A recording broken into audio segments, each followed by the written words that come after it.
ಕಾಡಿನಲ್ಲಿ ಏಲಿಯನ್. ಶಿಕಾರ್ಪುರ್ ಹೆಸರಿನ ಒಂದು ಬಹಳ ದೊಡ್ಡ ಕಾಡಿತ್ತು. ಅದು ಒಂದು ಸಮುದ್ರ ದಡ್ಡದಲ್ಲಿ ಇದ್ದಿತ್ತು. ಆ ಕಾಡಿನಲ್ಲಿ ಹಲವಾರು ಪ್ರಾಣಿಗಳು ಒಗ್ಗಟ್ಟಾಗಿ ಇರುತ್ತಿದ್ದವು. ಆದರೆ ಯಾರಿಗೂ ತನ್ನ ಜೀವನದಿಂದ ಖುಷಿ ಇರಲಿಲ್ಲ. ಒಂದೇ ಸ್ಥಳದಲ್ಲಿ ಇದ್ಬಿಟ್ಟು ಎಲ್ಲರಿಗೂ ಸಾಕಾಗಿ ಹೋಗಿತ್ತು. ಕಾಡಿನ ನಿಯಮವಿದ್ದಿತ್ತು. ಅವರು ಪ್ರತಿ ಶನಿವಾರ ಒಂದು ಹೊಸ ಸಿನಿಮಾ ನೋಡುತ್ತಿದ್ರು. ಆದರೆ ಈ ಶನಿವಾರ ಯಾರಿಗೂ ಮನ್ಸಿರಲಿಲ್ಲ.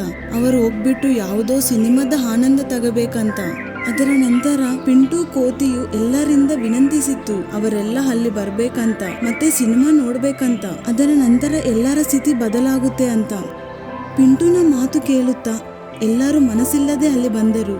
ಸಾಯಂಕಾಲದ ಸಮಯವಿದ್ದಿತ್ತು. ಮತ್ತೆ ಎದುರುಗಡೆ ಒಂದು ದೊಡ್ಡದಾದ ಸ್ಕ್ರೀನ್ ಮೇಲೆ ಸಿನಿಮಾ ನಡೆಸೋ ತಯಾರಿ ಆಗ್ತಿತ್ತು.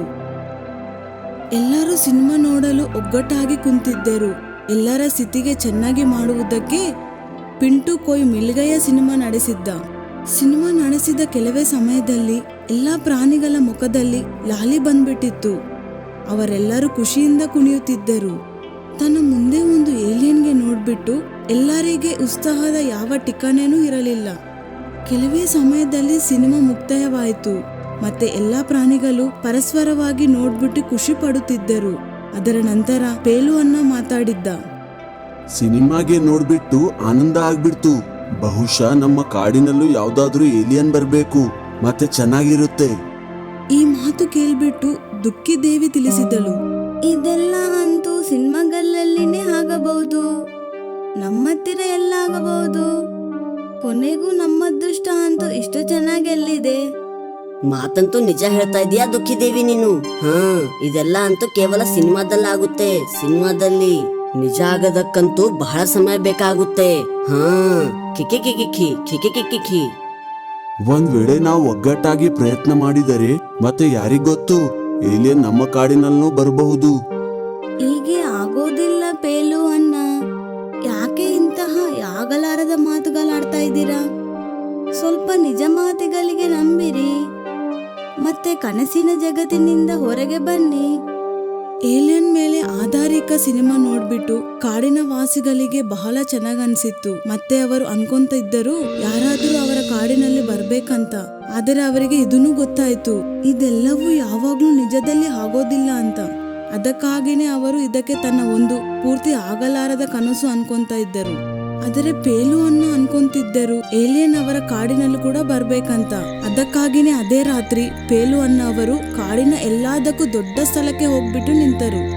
ಕೊನೆಗೂ ಏನೂ ಆಗಲಿ, ಏಲಿಯನ್ಗೆ ನಮ್ಮ ಕಾಡಿನಲ್ಲಿ ಕರ್ದೇ ಬಿಡ್ತೀನಿ. ಈ ತರ ತಿಳಿಸ್ಬಿಟ್ಟು ಪೇಲು ಅನ್ನ ಸಿನಿಮಾನಲ್ಲಿ ಧರಿಸಿದ್ದ ಶಬ್ದ ಹಾಗೆ ಕೂಗುತ್ತಿದ್ದರು.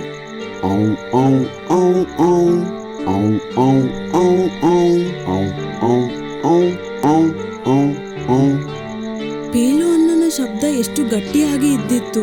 ಎಲ್ಲ ಕಾಡಿನವರು ಶಬ್ದ ಕೇಳ್ಬಿಟ್ಟು ಅಲ್ಲಿ ತಲುಪಿದ್ದರು. ಮತ್ತೆ ಅವನನ್ನು ಈ ತರ ಮಾಡೋದು ನೋಡಿ ಬಾಲನೆ ಆಶ್ಚರ್ಯವಾಗುತ್ತಿದ್ದರು. ಆದರೆ ಪೇಲು ಅನ್ನ ಹೇಳಿದ ಮೇಲೆ ಅವನು ಈ ತರ ಮಾಡ್ತಾ ಇದ್ದಾನೆ ಅಂತ ಕಾಡಿನವರು ಕೂಡ ಅವನ ಜೊತೆ ಕೂಗುತ್ತಿದ್ದರು. ಮತ್ತೆ ಎಲ್ಲರೂ ಒಗ್ಗಟ್ಟಾಗಿ ಏಲಿಯನ್ಗೆ ಕರೆಯುತ್ತಿದ್ದರು.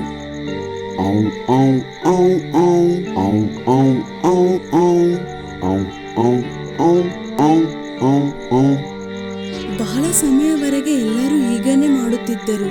ಆದರೆ ಅವರ ಈ ಪ್ರಯತ್ನಕ್ಕೆ ಯಾವ ಪರಿಣಾಮವೂ ಸಿಗಲಿಲ್ಲ. ನಿರಾಶಗೊಂಡ ಕಾಡಿನ ವಾಸಿಗಳು ಅಲ್ಲಿಂದ ಹೋಗಿಬಿಟ್ಟರು. ಆದರೆ ಯಾರೂ ಪ್ರಯತ್ನ ಬಿಡಲಿಲ್ಲ. ಅದರ ನಂತರವೂ ಕೆಲವು ರಾತ್ರಿಯವರೆಗೆ ಎಲ್ಲರೂ ಒಗ್ಗಟ್ಟಾಗಿ ಏಲಿಯನ್ಗೆ ಕರೆಯುವ ಪ್ರಯತ್ನದಲ್ಲಿ ತೊಡಗಿದ್ದರು. ಆದರೆ ಏನು ಲಾಭನೇ ಆಗಲಿಲ್ಲ. ಒಂದು ದಿನ ಅಕಸ್ಮಾತ್ ಎಲ್ಲರೂ ಮಲಗಿದ್ದರು. ಅವಾಗ ಅಬ್ಬರದ ಶಬ್ದ ಕೇಳಿ ಬಂದಿತ್ತು. ಅಬ್ಬರದ ಶಬ್ದ ಕೇಳ್ಬಿಟ್ಟು ಎಲ್ಲರೂ ನಿದ್ದೆಯಿಂದ ಎದ್ದರು. ಮತ್ತೆ ಎಲ್ಲರೂ ಹೊರಗೆ ಬಂದರು. ಹೊರಗೆ ಬಹಳ ಕತ್ತಲು ಬಿಟ್ಟು ಏನೂ ಇರಲಿಲ್ಲ. ಅವಾಗ್ಲೇ ದೂರದ ಗಿಡಗಳಿಂದ ಏನೋ ಗದ್ದಲು ಕೇಳಿಸಿ ಬಂದಿತ್ತು. ಅದು ಕೇಳ್ಬಿಟ್ಟು ಪೇಲು ಅಣ್ಣ ಗಿಡಗಳ ಹತ್ತಿರ ಹೋಗಿದ್ದ. ಅಲ್ಲಿ ಹೋಗಿದಲೇ ಅವರಿಗೆ ಹೀಗೆ ಅನ್ಸಿತ್ತು, ಯಾರೋ ಅಲ್ಲಿ ಇದ್ದಾರೆ ಅಂತ. ಯಾವಾಗ ಪೇಲು ಅಣ್ಣ ಅಲ್ಲಿ ಹೋಗಿದ್ನೋ ಅವಾಗ ಅವರಿಗೆ ಯಾವುದೋ ವಿಚಿತ್ರವಾದ ಪ್ರಾಣಿ ಕಾಣಿಸಿತ್ತು. ಅದು ಖಂಡಿತ ಕೋಯಿ ಮಿಲ್ಗಯ್ಯ ಸಿನಿಮಾ ಏಲಿಯನ್ ಆಗೇನೆ ಕಾಣಿಸ್ತಾ ಇತ್ತು. ಪೇಲುಗೆ ಅರ್ಥವಾಗಿತ್ತು ಅವರ ಕಾಡಿನಲ್ಲಿ ಒಂದು ಏಲಿಯನ್ ಬಂದ್ಬಿಟ್ಟಿದೆ ಅಂತ. ಅರೆ ತಮ್ಮಂದಿಯರೇ, ನಮ್ಮ ದುಡಿಮೆ ಕೆಲ್ಸಕ್ಕೆ ಬಂದಿದೆ. ನಮ್ಮ ಕಾಡಿನಲ್ಲಿ ಒಂದು ಏಲಿಯನ್ ಬಂದಿದೆ. ಏನ್ ನಾವು ಅಬ್ಬರದ ಶಬ್ದ ನಾವೆಲ್ಲ ಕೇಳಿದ್ದೇವೋ ಅದು ಇದರದೇ ಬರುವ ಶಬ್ದವಿದ್ದಿತ್ತು.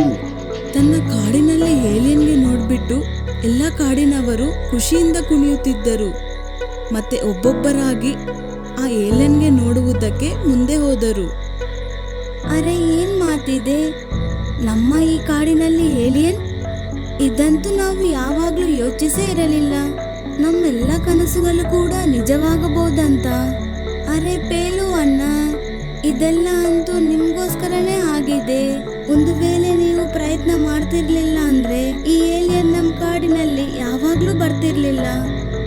ಆ ರಾತ್ರಿ ಯಾರು ಮಲಗಿರಲಿಲ್ಲ. ಎಲ್ಲರೂ ಏಲಿಯನ್ನ ಸುತ್ತಮುತ್ತನೇ ತಿರುಗಾಡುತ್ತಿದ್ದರು. ಬೆಳಗಾಯಿತು. ಎಲ್ಲರೂ ತನ್ನ ತನ್ನ ಮನೆಗೆ ಅಡಿಗೆ ಮಾಡಲು ಹೋಗಿದ್ದರು. ಏಲಿಯನ್ನ ಜೊತೆ ಪೇಲು ಅಣ್ಣ ಅವರು ಇದ್ದಿದ್ದರು. ಅವರು ಅದಕ್ಕೆ ಮಾತಾಡಲು ಕೂಡ ಪ್ರಯತ್ನಿಸಿದರು. ಏಲಿಯನ್ ಅವರೇ, ನೀವೇನ್ ತಿಂತೀರಾ? ನಾನ್ ಸಿನಿಮಾದಲ್ಲಿ ನೋಡಿದ್ದೆ, ನೀವು ಬಿಸಿಲಿನಿಂದ ನಿಮ್ಮ ಎನರ್ಜಿ ಹೆಚ್ಚು ಮಾಡ್ಕೋತೀರಾ. ಏನ್ ನೀವು ಬಿಸಿಲು ತಿಂತೀರಾ? ಅನಿಸ್ತಾ ಇದೆ ಏಲಿಯನ್ ಅವರಿಗೆ ನಮ್ಮ ಭಾಷೆ ಗೊತ್ತಾಗ್ತಾ ಇಲ್ಲ ಅಂತ. ಒಂದ್ ಕೆಲ್ಸ ಮಾಡ್ತೀನಿ, ಇವರ ಭಾಷೆಯಲ್ಲೇ ಮಾತಾಡೋದು ಪ್ರಯತ್ನ ಮಾಡ್ತೀನಿ. ಆ ಆ ಆ ಆ ಆ ಆಯಾಯೋ. ಅರೆ, ನೀವು ಬಿಸಿಲು ತಿನ್ನಲ್ಲ ಅಂದ್ರೆ ನೀವು ಏನ್ ತಿಂತೀರಾ? ಏಲಿಯನ್ ಅವರೇ, ಆಯಯ್ಯೋ ಆಯಯ್ಯೋ.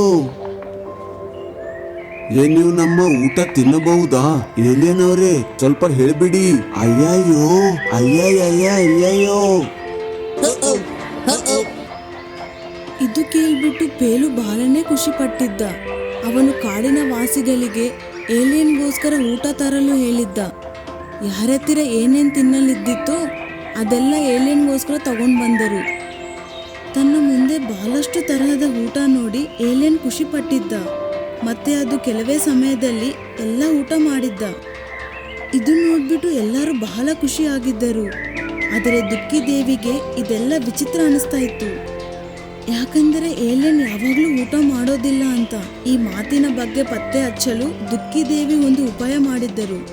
ಅದು ತನ್ನ ಅಡಿಗೆ ಮನೆಯಲ್ಲಿ ಹೋಗ್ಬಿಟ್ಟು ಆಗ್ತಿರೋ ಅಡಿಗೆಯಲ್ಲಿ ಬಹಳಷ್ಟು ಖಾರದ ಪುಡಿ ಹಾಕಿದ್ದಳು. ಮತ್ತೆ ಹೊರಗೆ ಬಂದ್ಬಿಟ್ಟು ಏಲಿಯನ್ ಮುಂದ್ಗಡೆ ಅದನ್ನು ಇಕ್ಕಿದಳು. ಹಾಗೇನೆ ಏಲಿಯನ್ ಅದಕ್ಕೆ ತಿಂದ್ಬಿಡ್ತು. ಅದರ ಸ್ಥಿತಿ ಹಾಳಾಗ್ತಾ ಇತ್ತು. ಮತ್ತೆ ಅಕಸ್ಮಾತ್ ಅದು ಬಹಳ ಗಟ್ಟಿಯಾಗಿ ಕಿರ್ಚ್ತಾ ಇತ್ತು. ಶಬ್ದ ಕೇಳೋದ್ರಲ್ಲಂತೂ ಪಿಂಟು ಥರನೇ ಅನಿಸ್ತಾ ಇತ್ತು. ಅದರ ನಂತರ ಎಲ್ಲರೂ ಆಶ್ಚರ್ಯವಾಗಿ ಕಿರ್ಚೋದು ಕೇಳ್ತಾ ಇದ್ದರು. ನೋಡುತ್ತಾ ನೋಡುತ್ತಾ ಏಲಿಯನ್ ತನ್ನ ಬಟ್ಟೆ ಬಿಚ್ಚುತ್ತಿದ್ದ. ಮತ್ತೆ ಹೇಗೆ ಹೇಗೆ ಅವನ ಬಟ್ಟೆ ಬಿಚ್ಚುತ್ತಿದ್ನೋ ಹಾಗೆ ಹಾಗೆ ಆ ಏಲಿಯನ್ ಪಿಂಟುನಲ್ಲಿ ಬದಲಾಗಿದ್ದ. ಇವಾಗ ಎಲ್ಲರಿಗೂ ಗೊತ್ತಾಗಿ ಬಿಟ್ಟಿತ್ತು, ಇದು ಯಾವ ಏಲಿಯನ್ ಇಲ್ಲ, ಇದು ಕೇವಲ ಪಿಂಟುನೇ ಇದ್ದಾನೆ ಅಂತ. ಪಿಂಟು ನೀನು? ಓಯ್ ಓಯ್ ಓಯ್ ನಾನು ಅಣ್ಣ, ನನಗೆ ಕ್ಷಮಿಸಿಬಿಡಿ ಪ್ಲೀಸ್. ಓ ಯಾರ್, ನಾನ್ ನಿಮ್ಮೆಲ್ಲರ ಜೊತೆ ಮೋಸ ಮಾಡಿದ್ದೀನಿ, ಮೋಸ. ಓಯ್ ಆದರೆ ನೀನು ಈ ತರ ಯಾಕೆ ಮಾಡಿದೀಯಾ? ಓಯ್ ಯಾರು, ನಿಮ್ಮೆಲ್ಲರಿಗೆ ನೋಡಿ ನನಗೆ ಚೆನ್ನಾಗ್ ಅನಿಸ್ತಾ ಇರ್ಲಿಲ್ಲ. ಮತ್ತೆ ದಿನ ನೀವೆಲ್ಲ ಏಲಿಯನ್ಗೆ ಕರೆಯುವ ಪ್ರಯತ್ನದಲ್ಲಿ ಇರ್ತಿದ್ರಿ, ಆದ್ರೆ ಅದರ ಏನು ಲಾಭನೇ ಆಗ್ತಾ ಇರ್ಲಿಲ್ಲ. ಮತ್ತೆ ಕಿಕ್ಕಿ ನಿಮ್ಮೆಲ್ಲರಿಗೂ ಕೆಟ್ಟದನಿಸಬಾರದೆಂದು ಅದಕ್ಕಾಗಿನೇ ನಾನು ಹೀಗ್ ಮಾಡೀನಿ. ಮತ್ತೆ ಕಿಕ್ಕಿ. ಅರೆ, ನಿನಗೆ ಇದೆಲ್ಲ ಮಾಡೋದು ಅವಶ್ಯಕತೆ ಏನಿತ್ತು? ಇವಾಗ ನೋಡಿದ್ಯಾ, ತಿಂದಿದ್ಯಾ ಅಲ್ಲ ಖಾರ ಪುಡಿ, ನೋಡಿದ್ಯಾ ನಿನಗೆ ಬೆಂಕಿ ಬೀಳ್ತಾ ಇದೆ. ಯಾರು? ಆದ್ರೆ ಇವನು ನಂಗೆ ಖಾರ ಪುಡಿ ಹಾಕಿ ತಿನ್ಸಿದ್ದಾನೆ. ಓಯ್ ಕಿಕ್ಕಿ. ಯಾಕಂದರೆ ನನಗೆ ನಿನ್ ಮೇಲೆ ಸಂಶಯ ಬಂದಿತ್ತು. ವಿಷಯಕ್ಕೆ ಪತ್ತೆ ಹಚ್ಚಲು ನಾನಿದೆಲ್ಲ ಮಾಡಿದ್ದೀನಿ. ಆದ್ರೆ ಇದು ಹೇಳಿಬಿಡು, ಮತ್ತೆ ಆ ರಾತ್ರಿಯಲ್ಲಿ ಆ ಅಬ್ಬರ ಹೇಗಿತ್ತು? ಹೋಯ್ ಅದಂತೂ ಬೇರೆ ಗ್ರಾಮದಿಂದ ನಾನು ಕೆಲವು ಪಟಾಕಿಗಳು ಕದ್ಕೊಂಡು ತಂದಿದ್ದೆ. ಮತ್ತೆ ನಾನು ಅದೇ ಹಚ್ಬಿಟ್ಟು ನಾನು ಅಬ್ಬರ ಮಾಡಿದ್ದೀನಿ, ಅಬ್ಬರ. ಇವಾಗ ಮಾತು ಸರಳವಾಗಿತ್ತು. ಕಾಡಿನಲ್ಲಿ ಯಾವ ಏಲಿಯನ್ ಬಂದಿತ್ತೋ ಅದು ಯಾವ ಏಲಿಯನ್ ಅಲ್ಲ, ಅದು ಸ್ವತಃ ಪಿಂಟುನೇ ಇದನಂತ. ಎಲ್ಲ ಮಾತಿಗೆ ತಿಳಿದುಕೊಂಡು ಯಾರೂ ಪಿಂಟುಗೆ ಏನೂ ಅನ್ನಲಿಲ್ಲ. ಮತ್ತೆ ಇದು ಅವನ ಮೂರ್ಖತನ ಅನ್ಕೊಂಡು ಮಾತಿಗೆ ನಿರ್ಲಕ್ಷ್ಯ ಮಾಡಿದರು. ಆದರೆ ಇದೆಲ್ಲರ ನಂತರ ಕಾಡಿನಲ್ಲಿ ಯಾರೂ ದುಃಖಿ ಮತ್ತೆ ತೊಂದರೆಯಲ್ಲಿ ಇರಲಿಲ್ಲ. ಎಲ್ಲರೂ ಖುಷಿಯಾಗಿ ಇರುತ್ತಿದ್ದರು. ಮತ್ತೆ ತನ್ನ ಜೀವನ ಅವರೆಲ್ಲರೂ ಒಗ್ಗಟ್ಟಾಗಿ ಖುಷಿಯಿಂದ ಕಳೆಯುತ್ತಿದ್ದರು. ಒಂದು ವೇಳೆ ನಿಮಗೆ ನಮ್ಮ ವಿಡಿಯೋಸ್ ಇಷ್ಟವಾಗ್ತಾ ಇದ್ದರೆ ಇದಕ್ಕೆ ಲೈಕ್ ಮಾಡಿ, ಚಾನೆಲ್ ಸಬ್ಸ್ಕ್ರೈಬ್ ಮಾಡಿ, ಮತ್ತೆ ನಮ್ಮ ಕಾರ್ಟೂನ್ ಶೋ ಮೊಟ್ಟ ಮೊದಲಿಗೆ ನೋಡುವುದಕ್ಕೆ ಬೆಲ್ ಐಕಾನ್ ಪ್ರೆಸ್ ಮಾಡುವುದು ಮರೆಯಬೇಡಿ.